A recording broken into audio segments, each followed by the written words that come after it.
अब आपको दिखाता हूं पुण्यात्माओं, परमपिता परमेश्वर सतगुरु रामपाल जी भगवान का वो अनमोल सत्संग 2 मिनट का। ये सत्संग इस पूरे के पूरे मैनेजमेंट के सिस्टम को फेल कर देगा कि भगवान हमारे से क्या उम्मीद लगा के बैठे हैं। सतगुरु रामपाल जी भगवान अपने बच्चों से क्या उम्मीद लगा के बैठे हैं। और ये नालायक बेबुद्धि के इंसान, मैनेजमेंट वाले, गुरुदेव का कलयुगी परिवार, पूरा का पूरा बेड़ा गर्क। इस परमात्मा का पूरा नाम मिट्टी में मिलाया जा रहा है। इस परमात्माओं को बाकी राजनीतिक संतों की श्रेणी में लाके खड़ा किया जा रहा है। राम रहीम की तरह इन आश्रमों को राजनीति का अड्डा बनाया जा रहा है, वोट बैंक बनाया जा रहा है। इन राजनेताओं के तलवे चाट चाट के जबरदस्ती उन अनुपदेशियों को भंडारे की आड़ में अपने आश्रमों में बुलाने के लिए। और आपको बताता हूं इनका मकसद क्या है। कोई भी व्यक्ति ऐसे फालतू में इन नेताओं को अपने आश्रम में नहीं बुलाता, उसका स्वार्थ होता है। और सतलोक आश्रम मैनेजमेंट हरियाणा का स्वार्थ क्या आपको पता है? इन आश्रमों को यथावत रखना, इन आश्रमों का संचालन ऐसे ही चलता रहे, किसी भी प्रकार की कोई बाधा उत्पन्न ना हो। कोई छोटा मोटा मुकदमा हो जाए, आश्रम में कोई मर जाए भगत, उसके परिवार वाले मुकदमा कर दें तो कल को पुलिस आके खड़ी ना हो जाए, पुलिस का दबाव ज्यादा ना हो। और किसी प्रकार की कोई घटना हो जाए तो प्रशासन का दबाव इन आश्रमों के ऊपर ना पड़े और इनका धंधा ऐसे चलता रहे। इसलिए ये लोग इन राजनेताओं को बुला रहे हैं इस धर्म यज्ञ की आड़ में। क्योंकि पुण्यात्माओं, मान लीजिए जिस क्षेत्र में आश्रम है, यदि उस क्षेत्र का कोई एक विधायक, कोई एक मंत्री, कोई एक एमएलए, या मान लीजिए 5-10 ऐसे अधिकारी या मंत्री या आईएएस अधिकारी या जिला कलेक्टर, क्योंकि तो फोर्स कर रहे हैं, पैर पकड़ रहे हैं जा जाके, साहब आपको आना ही पड़ेगा साहब। और 2-4 इस प्रकार के मंत्री अधिकारी यदि उस दिन उस आश्रम में आते हैं तो जाहिर सी बात है उस एरिया का जो पुलिस स्टेशन है, उस एरिया का जो पुलिस स्टेशन है, उसको सूचना दी जाती है कि फलाने विधायक साहब आ रहे हैं, फलाने मंत्री जी उस आश्रम में आ रहे हैं। तो पुलिस क्या करेगी? वहां की पूरा पुलिस प्रशासन उस आश्रम में आ जाएगी सिक्योरिटी के लिए कि मंत्री जी आ रहे हैं। अब एक जिला कलेक्टर यदि उस आश्रम में आएगा तो उस जिले की पूरी जो पुलिस है वो तो उस जिला कलेक्टर के अधीन है। यदि एसपी उस आश्रम में आएगा तो एसपी के नीचे तो पूरी पुलिस है। तो पूरा प्रशासन उस आश्रम के क्षेत्र का वहां आश्रम के वहां आ जाएगा सिक्योरिटी के लिए। और मैनेजमेंट यही चाहता है, मैनेजमेंट यही चाहता है अपने आश्रमों को चलाने के लिए कि ये मंत्री यहां आवे, ये कलेक्टर साहब यहां आवे, ये एसपी साहब हमारे भंडारे में आवे, तो वहां का लोकल जो पुलिस थाना है वो भी आए और आने वाले समय में उस आश्रम की एक इमेज बन जाए उस प्रशासन के सामने, उस थाने के सामने। ये साहब इनके आश्रम में तो बड़े बड़े अधिकारी आते हैं साहब, अरे साहब एसपी साहब भी आए। अब उस थानेदार को क्या पता कि ये तो एक दिन के मेहमान थे, खाली इनकी कोई जानकारी नहीं है। अब वो थानेदार तो ये सोचेगा इन आश्रम वालों के मंत्री साहब से बहुत गहरे संबंध है। थानेदार तो ये सोचेगा कि एसपी साहब से भाई इस आश्रम के संचालक के तो अच्छे संबंध है, भाई एसपी साहब और भंडारा में यहां आए। तो वो पुलिस प्रशासन उस आश्रम को छोटी छोटी बातों के लिए परेशान नहीं करेगा। वो पुलिस प्रशासन उस आश्रम पे उन छोटी छोटी घटनाओं को लेकर ध्यान नहीं देगा। और कभी यदि ऐसी कोई बात हो गई तो वो पुलिस प्रशासन, वहां का जो क्षेत्र अधिकारी है, जो थाना अधिकारी है, उसके दिमाग में ये बात रहेगी कि इस आश्रम के जो मुखिया लोग हैं उनकी प्रशासन में बहुत गहरी पैठ है, उनकी ऊपर तक जांच है, उनकी पहचान है। यही सबसे बड़ा स्वार्थ है इस मैनेजमेंट का, इन अधिकारियों को, इन नेताओं को, इन आईएएस अधिकारियों को इनके पैर पकड़ पकड़ के, निमंत्रण दे दे के, विशेष आग्रह कर करके, हाथ जोड़ जोड़ के, परमात्मा के वचन को तोड़ के अपने धार्मिक धंधे के लिए इन आश्रमों में खींच के लाना।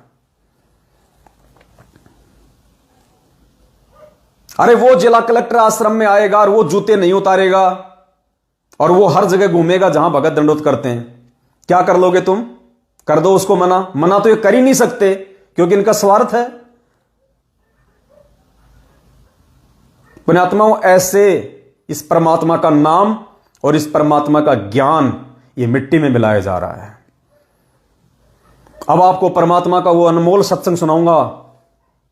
उस सत्संग को सुनने के बाद में अगर आप होश में होंगे, अगर वास्तव में आप एक अच्छी आत्मा है और भक्ति करना चाहती हैं, आप सोचने पे मजबूर हो जाएंगी कि वो परमपिता परमात्मा सतगुरु रामपाल जी भगवान 27 साल से इतना दुख उठा के, लोगों की गालियां खा के, अरे क्या वो परमात्मा राजनेताओं के तलवे नहीं चाट सकता था? तुम्हारी तरह क्या वो परमात्मा अपने आश्रम में राजनेताओं को विशेष निमंत्रण देके नहीं बुला सकता था? तुम्हारी तरह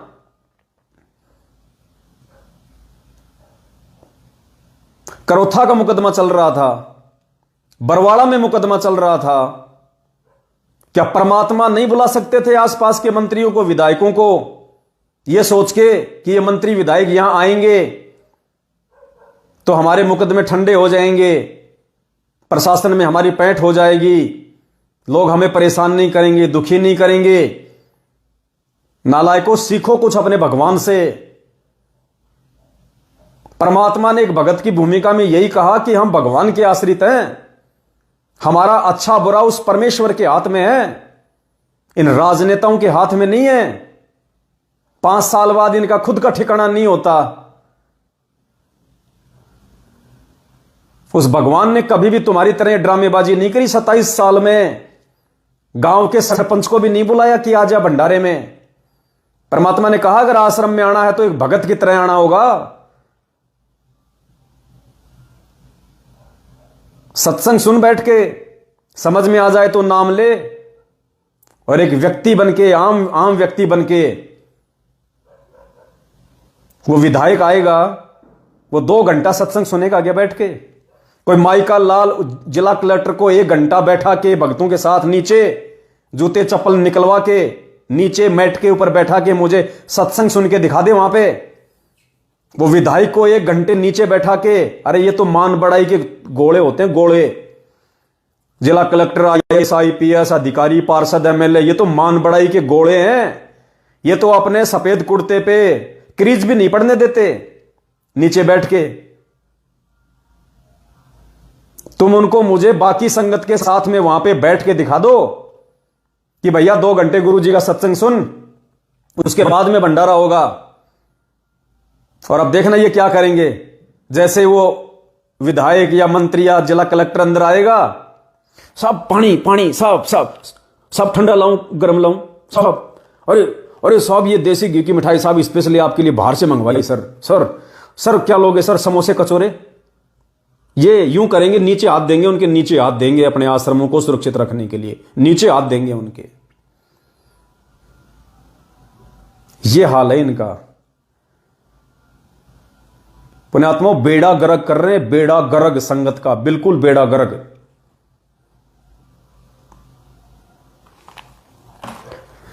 अब आप परमात्मा का वो सत्संग सुनिए।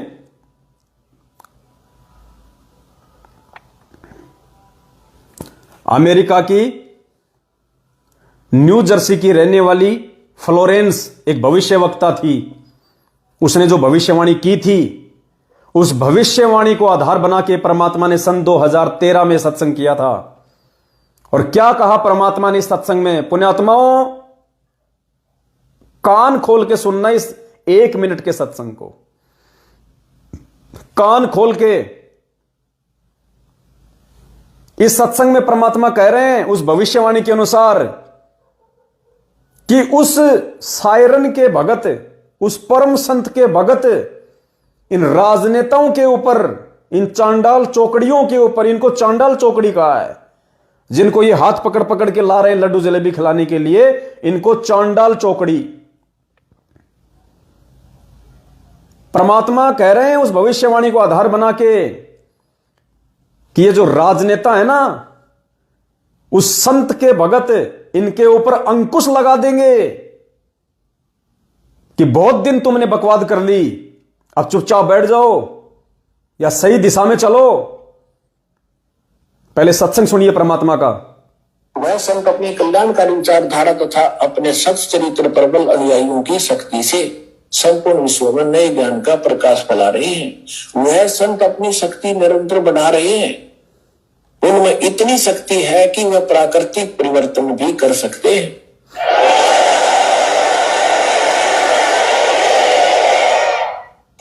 वह अपना कार्य वैज्ञानिक ढंग से करेंगे।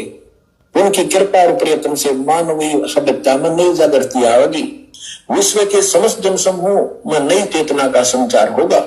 लोक शक्ति का एक नया रूप उभर कर सामने आएगा, जो सत्ताधारियों की मनमानियों पर अंकुश लगा देगा।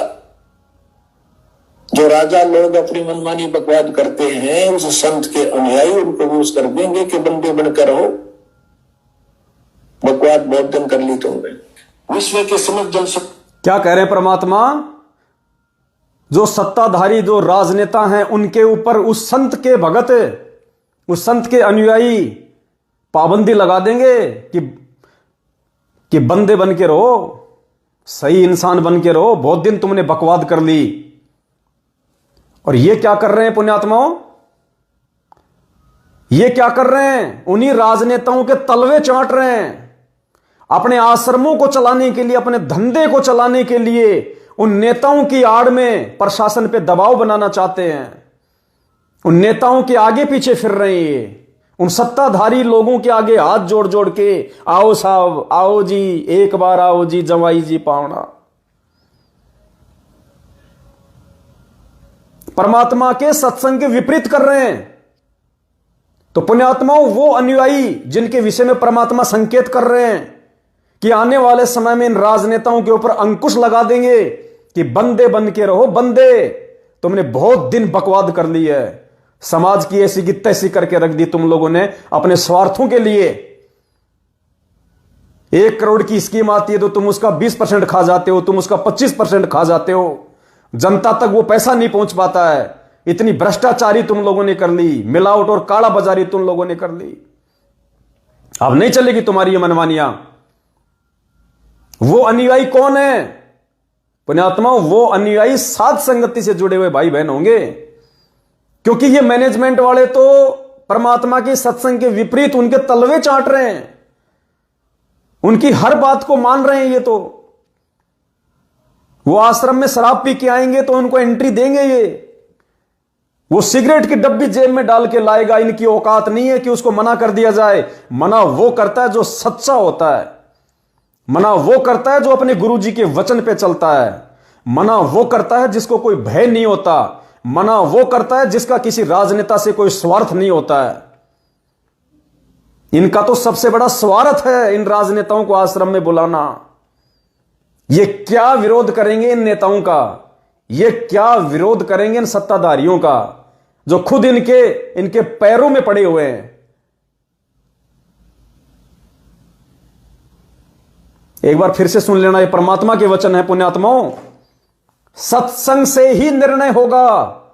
अगर आपने भक्ति करनी है, भगत बनना है, सही और गलत का निर्णय करना है, तो दुनिया का कोई जज आपको आध्यात्मिक निर्णय करके नहीं देगा। ये परमात्मा के सत्संग सबसे बड़े जज हैं। इसीलिए परमात्मा ने कहा था कि अरबों में कोई हंस हमारा होई रे, खोकापुर में काग मिले दिन दोई रे। ये वो काग हैं, सतलोक आश्रम मैनेजमेंट हरियाणा वाले, वो काग हैं, वो कव्वे जो इन राजनेताओं के तलवे चाट रहे हैं। भंडारे की आड़ में इनको बुला रहे हैं। अरे भंडारा भक्तों के लिए होता है। भंडारा किसी गरीब को कराते तुमने कितने भिखारियों को निमंत्रण दिए जा जाके। अरे ये राजनेता तो रोज तुम तो लड्डू जलेबी खिलाओगे, ये तो बर्फी और कलाकंद, काजू कतली, बादाम कतली खा खा के सोते हैं। ये तुम्हारे लाडू जलेबी खा के क्या वो हो जाएंगे। अरे भंडारा भंडारा किसी भिखारी को कराया जाता है, भंडारा उसको कराया जाता है जिसको भूख होती है। तुमने रेड लाइटों पे जा जाके, तुमने शहर में जा जाके, तुमने कितने भिखारियों को तुमने निमंत्रण पत्र दिए? अरे तुमने किसी भिखारी को निमंत्रण पत्र दिया क्या कि भाई साहब तू बहुत भूखा है, 3 दिन हमारे आश्रम में आ जा, बढ़िया लड्डू जलेबी खाएगा, हैं, परमात्मा का ज्ञान सुनना वहां पे। एक भी भिखारी को तुमने निमंत्रण पत्र दिया क्या?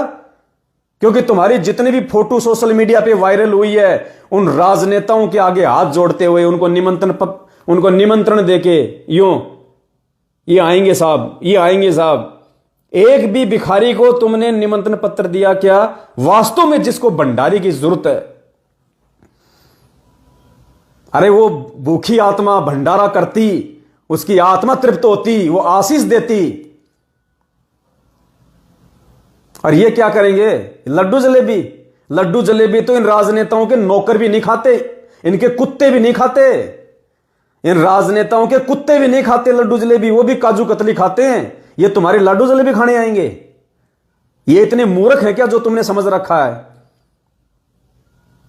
इनके घर पे रोज लोग पैकेट ले लेके आते हैं जिनको अपने काम करवाने होते हैं। रोज लोग बादाम, मेवे, काजू, किशमिश पैक कर करके लाते हैं, डब्बे 2-2 किलो के, 3-3 किलो के। इनके घर पे लाइन लगी रहती है सुबह जब ये उठते हैं, उससे पहले जब 20 आदमी अपनी फरियाद लेके आते हैं। कोई कॉन्ट्रैक्टर अपना कॉन्ट्रैक्टर लेके आता है, किसी ने अपना काम करवाना होता है ना, वो मिठाई लेके आता है इनके घर पे रोज। तुम्हारे लड्डू जलेबी खाने आएंगे ये नालायकों। कोई ऐसा प्रचार करते कि साहब विदेशी ब्रांड, अरे साहब विदेश, सपना चौधरी आ रही है साहब, सपना चौधरी, अरे साहब अमेरिका से स्पेशल विस्की मंगाई है। अरे कोई ऐसा ड्रामा करते तो हो सकता है कोई भूला भटका भी जाता। लड्डू जलेबी, लड्डू, ये भगत मूर्ख बन सकते हैं लड्डू जलेबी के नाम पे, क्योंकि मूर्ख हैं, मेंटल हैं, ज्ञान नहीं है इनको। ये भगत मूर्ख बन सकते हैं। ये जिला कलेक्टर, ये आईएएस अधिकारी, आईपीएस अधिकारी, ये मंत्री, पार्षद, जिनके कुत्ते भी लड्डू जलेबी नहीं खाते, ये तुम्हारे लड्डू जलेबी खाने 200 किलोमीटर अपना 2 घंटा समय बर्बाद करके आने का, 2 घंटा जाने का, और 3000 रुपए का डीजल पेट्रोल फूक के आएंगे ये तुम्हारे 20 रुपए के लड्डू जलेबी खाने। अरे मूर्खों, प्रचार प्रसार भी करते तो कोई ढंग की जगह करते, कोई दिमाग लगा के करते, हमारे को फोन कर लिया होता, तुम्हें राय दे देते कोई ढंग की। ये ऐसे भगत समाज का पैसा बर्बाद किया जा रहा है। क्या कह रहे हैं परमात्मा? अंकुश कौन लगाएगा? उस संत के भगत इन सत्ताधारियों पे, इन राजनेताओं पे अंकुश लगा देंगे कि बहुत दिन तुमने बकवाद कर ली। ये बोल सकते हैं क्या ऐसा? इनकी हिम्मत है क्या? इनकी हिम्मत है?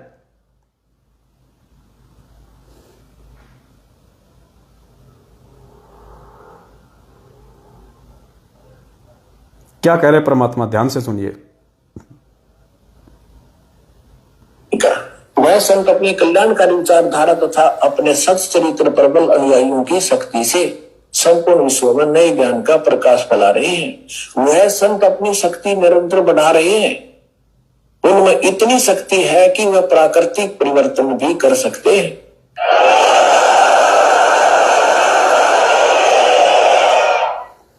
वह अपना कार्य वैज्ञानिक ढंग से करेंगे। उनकी कृपा और प्रयत्न से मानवीय सभ्यता में नई जागृति आएगी। विश्व के समस्त जनसमूह में नई चेतना का संचार होगा। लोक शक्ति का एक नया रूप उभर कर सामने आएगा, जो सत्ताधारियों की मनमानियों पर अंकुश लगा देगा। जो राजा लोग अपनी मनमानी बकवाद करते हैं, उस संत के अनुयायी उनको विरोध कर देंगे कि बंदे बनकर रहो, बकवाद बहुत दिन कर ली तुमने। विश्व के समस्त जनसमूह में नई चेतना का संचार होगा। लोक शक्ति का एक नया रूप उभर कर सामने आएगा, जो सत्ताधारियों की मनमानियों पर अंकुश लगा देगा। राजनेताओं के ऊपर मनोचिकित्सक तथा राजनेताओं के ऊपर अंकुश लगा देंगे वो अनुयायी। ये अंकुश लगाएंगे पुण्यात्माओं, ये खुद उनके तलवे चाट रहे राजनेताओं के। और ये कोई पहली बार थोड़ी चाट रहे तलवे, इनके तो आदत है। लगता पिछले जन्म में कुत्ते थे ये मैनेजमेंट वाले, ये गुरुजी का परिवार, ये कोऑर्डिनेटर लगता पिछले जन्म में कुत्ते थे। इनकी आदत है तलवा चाटने की। ये देखिए एक वीडियो 2-3 साल पुराना, इनके तलवे चाटने की खानदानी आदत है इनकी। मध्य प्रदेश के भोपाल में जिस समय कांग्रेस और बीजेपी के चुनाव थे, वहां का स्टेट कोऑर्डिनेटर विष्णु साहू 100-200 भक्तों को इकट्ठा करके एक हॉल में, और एपी सिंह वकील, अब तो उसको हटा दिया गया है, एपी सिंह वकील को बुला के, क्योंकि एपी सिंह वकील का जानकार था दिग्विजय सिंह, कांग्रेसी नेता दिग्विजय सिंह। दिग्विजय सिंह को बुलाया गया वहां पे, नेता को, और मूर्ख भक्तों को इकट्ठा कर लिया गया 200-300 को। एपी सिंह है और स्टेट कोऑर्डिनेटर विष्णु साहू। और देखना यहां क्या कहा जा रहा है, उन 200 भक्तों के सामने, उन मूर्खों के टोल के सामने, और एपी सिंह दिग्विजय सिंह को कह रहा है कि ये आपके पोलिंग एजेंट है, पोलिंग एजेंट, ये आपके पोलिंग एजेंट, आपके दलाल, आपके दल्ले। और वो मूर्खों के टोल सुन रहे हैं सामने, बोल नहीं रहा, कोई सवाल नहीं कर रहा कि तूने हमारे को राजनेताओं का एजेंट कैसे बता दिया। एक की भी हिजड़ी की हिम्मत नहीं हुई, एक की भी। अब मैं जब इस प्रकार के शब्द बोलता हूं ना, ये हिजड़े, कुत्ते, मूर्ख, कई लोगों को मिर्ची लगती है। किन लोगों को? जो मेरे साथ में रह चुके हैं। परमात्मा कहते हैं जेता मीठा बोल ही तेता संत ना होए, और खरी खरी बाता कहे संत कावे सोए। किस बात का डर है भाई? मालिक कहते हैं, परमेश्वर की एक वाणी है, निंदा के ऊपर दास के दिमाग से निकल गई है। जैसे को तैसा कहे सो तो निंदा नाही, साचा शब्द कबीर का प्रकट किया जगमाही, और जैसे को तैसा कहे सो तो निंदा नाही। परमात्मा कहते हैं चोर को चोर, मानसिक गुलाम को हिजड़ा, तलवे चाटने वाले को कुत्ता। जैसे परमात्मा ने आर्य समाजी महर्षि दयानंद को क्या कहा था? नशेड़ी। क्यों कहा था नशेड़ी? क्योंकि वो नशा करता था। उससे भी बहुत सारे लोगों को ऑब्जेक्शन है कि इतने महान संत को नशेड़ी क्यों कहता है। जिनको ऑब्जेक्शन है उनको ज्ञान नहीं है। यहां परमात्मा ने हमारे को यह ज्ञान किसी के तलवे चाटने के लिए नहीं दिया है कुत्तों की तरह। परमात्मा ने ज्ञान दिया अपने आत्म कल्याण के लिए, और सच को सच और गलत को गलत कहने के लिए। और मालिक ने कहा कि विदुर के जैसे बनो, विदुर के जैसे। अगर पंचायत में बैठे हो तो सच को सही कहो और गलत को गलत कहो, वरना वहां से उठ के चले जाओ। तो वो मूर्खों का टोल 200 भक्तों का वहां पे बैठा हुआ, और वो एपी सिंह वकील सबके सामने कह रहा है। वो दिग्विजय सिंह बोला मुझे तो पता नहीं था संत रामपाल जी के इतने भगत हैं। तो एपी सिंह कह रहा साहब ये तो खाली आपके पोलिंग एजेंट है, पोलिंग एजेंट, ये तो आपके दलाल हैं, दलाल, दल्ले। सुनिए, मैं नहीं कह रहा, मैं वही कहता हूं जो है, अपनी तरफ से नहीं कह रहा दास। सुनिएगा और विचार करना, नालायकों कौन सी दिशा में जा रहे हो तुम। भगवान तुम्हें गटर से निकाल के बाहर लाया और तुम वापस इन कुछ मंदबुद्धि लोगों के कहने पे तुम गटर में गिर रहे हो। यह समय नहीं आएगा बार बार। आदरणीय एपी सिंह जी, आदरणीय विष्णुदास जी, हमारे रामपाल जी महाराज के सभी आदरणीय अनुयायी भाइयों और बहनों, सबसे पहले तो माफी चाहता हूं देर से आए, लेकिन आप जानते हैं नेताओं के सुबह टाइम पर निकलते हैं, लेकिन धीरे धीरे धीरे धीरे विलम्ब होता चला जाता है। हर आदमी चाहता है कि माफी करो, माफी करो। रामपाल जी महाराज के इतने शिष्य होंगे मुझे तो अंदाजा भी नहीं। पदाधिकारी आपके पोलिंग पे एजेंट है, ये पोलिंग एजेंट, पोलिंग एजेंट। एक रुपया नहीं चाहिए हमें, कुछ भी नहीं चाहिए। हमारी बात सिर्फ संसद में रख देना, लगाएंगे सब पैसा हम लगाएंगे।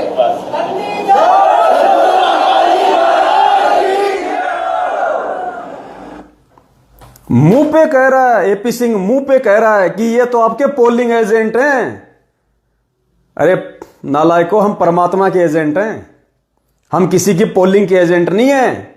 हम कुत्ते नहीं हैं इन राजनेताओं के, जो मैनेजमेंट ने तुमको बना दिया है, कुत्ता बना दिया।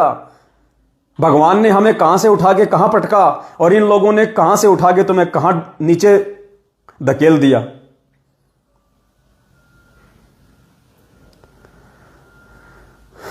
पुण्यात्माओं,